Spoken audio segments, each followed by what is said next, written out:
BJP अध्यक्ष बनने के 7 महीने बाद नितिन नवीन ने अपनी नई टीम का ऐलान कर दिया। इसमें पुराने अनुभवी नेताओं के साथ साथ नौजवानों को भी अच्छा खासा मौका दिया गया है।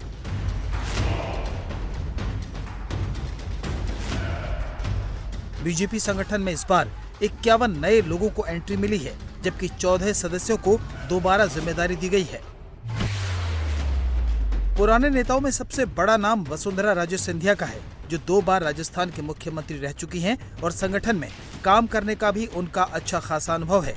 उन्हें राष्ट्रीय उपाध्यक्ष बनाया गया है। दूसरा बड़ा नाम केंद्रीय मंत्री पीयूष गोयल का है, जो 2014 तक पार्टी के कोषाध्यक्ष थे। उन्हें इस बार फिर वही जिम्मेदारी दी गई है। राष्ट्रीय संगठन मंत्री बीएल संतोष पहले की तरह अपने पद पर बने रहेंगे। नितिन नवीन की टीम में 13 उपाध्यक्ष, 8 महासचिव, 16 सचिव और दूसरे सदस्य समेत कुल 65 लोगों को जगह दी गई है। ये भाजपा के भविष्य की टीम है, भविष्य के भारत की टीम है और मैं इस टीम को बहुत शुभकामना देता हूं और कहीं न कहीं माननीय प्रधानमंत्री के विजन को, प्रधानमंत्री के संकल्प को ये टीम जमीन स्तर पर लेके जाएगी और कार्यकर्ताओं के साथ एक संबंध, जनता के साथ संवाद और निश्चित रूप से एक संकल्प के साथ काम करेगी।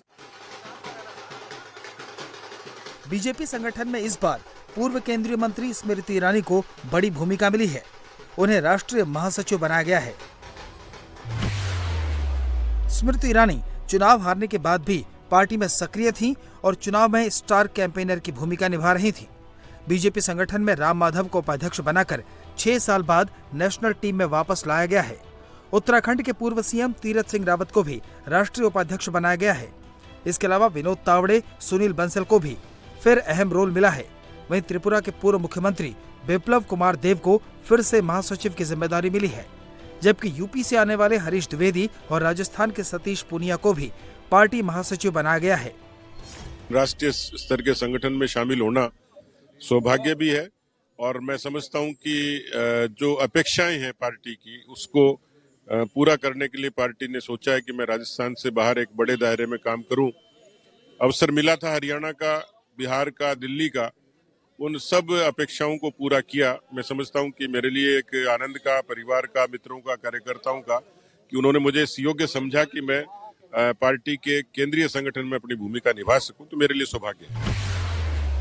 ओडिशा से बैजंत पांडा, आंध्र प्रदेश से डी पुरंदेश्वरी, यूपी से रेखा वर्मा, गुजरात से वर्षाबेन को भी उपाध्यक्ष बनाया गया है। महाराष्ट्र से डॉक्टर भारती प्रवीण पवार, पंजाब से मनप्रीत सिंह बादल, मध्य प्रदेश से लाल सिंह आर्य, कर्नाटक के एम नागाराजा, पश्चिम बंगाल से मधुचंद्र कर को जगह मिली है।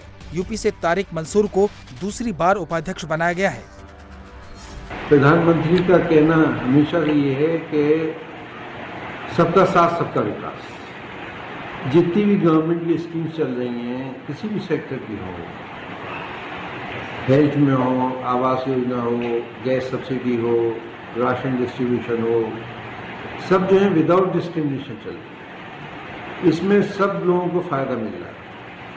किसी भी रिलीजन का आदमी हो, किसी भी सेक्शन का हो, किसी भी कास्ट का हो, हर आदमी को एक समान देखा जा रहा है और सब लोग इससे फ़ायदा उठा रहे हैं। तो हम लोग चाहते हैं कि भाई पूरी पार्टी चाहती है, सरकार चाहती है, प्रधानमंत्री चाहते हैं कि एक विकसित भारत बने 2047। इसके लिए हम सबको मिलकर काम करना होगा।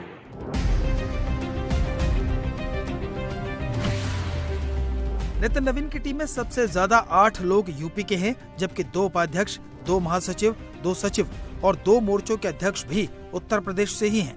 इसके अलावा मध्य प्रदेश से 6, महाराष्ट्र से 5, राजस्थान, उत्तराखंड, गुजरात से 4-4, बिहार से 3 नेताओं को संगठन में शामिल किया गया है।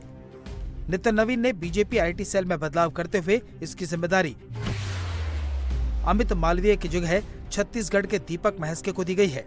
दीपक महस्के 2015 से ही आईटी सेल के प्रमुख थे। अमित मालवीय 2015 से ही आईटी सेल के इंचार्ज थे, जबकि उत्तराखंड से आने वाले अनिल बलूनी बीजेपी के मीडिया कन्वीनर बने रहेंगे। तरुण चुग को सेंट्रल ऑफिस का प्रभारी बनाया गया है।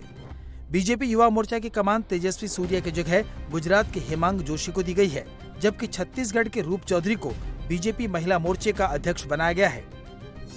प्रायोरिटीज भारतीय जनता पार्टी की बिल्कुल स्पष्ट रहती है कि जनता की सेवा के लिए भारतीय जनता पार्टी को चुनाव जीतना है और प्राण से सोशल मीडिया के माध्यम से हम और हमारी पूरी टीम इसमें काम करेगी। रील्स की बात है, लोगों को सोशल मीडिया से वो वैसे ही जुड़े हुए हैं, तो उनके माध्यम में हम वहां तक पहुंचे, ये हमारी प्राथमिकता रहेगी। प्रोपेगेंडा भविष्य में भी आएगा, पहले भी हुआ है, लेकिन सत्य छुपता नहीं है। तो प्रोपेगेंडा से जरूर क्षणिक वातावरण बनता है, लेकिन लंबे समय तक अगर हम सही जवाब देते रहते हैं तो लोगों का भ्रम छटता है और भारतीय जनता पार्टी निश्चित रूप से उसी दिशा में चलेगी। पीएम मोदी ने भी बीजेपी की नई टीम को बधाई दी। पीएम ने सोशल मीडिया पर लिखा, भाजपा के नवनियुक्त राष्ट्रीय पदाधिकारियों के साथ ही उन सभी साथियों को बहुत बहुत बधाई जिन्हें पार्टी में अलग अलग जिम्मेदारियां सौंपी गई हैं। इस ऊर्जावान टीम के पास जहां संगठन का भरपूर अनुभव है, वहीं जमीनी जुड़ाव भी है। मुझे पूर्ण विश्वास है कि हमारे ये साथी पूरे समर्पित भाव से पार्टी को मजबूत करने के साथ ही जन कल्याण के कार्यों को आगे बढ़ाएंगे। बीजेपी संगठन की नई टीम बनाने में यूपी समेत अगले 3 साल में होने वाले चुनावों का ध्यान रखा गया है। टीम में 12 महिलाएं हैं। साथ ही सामाजिक समुदायों और राज्यों को भी प्रतिनिधित्व देने की कोशिश की गई है।